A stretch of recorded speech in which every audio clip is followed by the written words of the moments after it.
দিনের বেশিরভাগ সময়টাই কাজে ব্যস্ত থাকলেও অবসর সময়ে পেন্টিং আর ক্রাফট বানাতে কিন্তু আমার ভীষণ এছাড়াও ভালো লাগে বই পড়তে। তবে বইটা যদি ডিটেকটিভ অথবা ভূতের গল্পের বই হয় তাহলে তো বেশ জমে যায়। আজকে সেই পছন্দের কথা মাথায় রেখেই বানাতে চলেছি বুকমার্ক।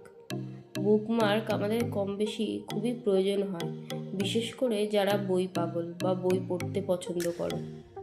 এই বুকমার্ক তৈরি করার জন্য প্রথমেই নিয়ে নিয়েছিলাম একটা সাদা কাগজ, আর তার উপর এঁকে নিয়েছিলাম ফোক আর্ট। আর কালারের জন্য ইউজ করেছিলাম অ্যাক্রিলিক কালার। অ্যাক্রিলিক কালার কিন্তু ছবির উজ্জ্বলতা বৃদ্ধি করতে দারুণভাবে সাহায্য করে। আজকে এই বুকমার্কটি তোমাদের কেমন লাগলো অবশ্যই কমেন্ট করে জানিও। ভালো লাগলে আমার চ্যানেলটাকে অবশ্যই সাবস্ক্রাইব করে দিও। আর হ্যাঁ, সবার কাছে শেয়ার করতে ভুলো না কিন্তু।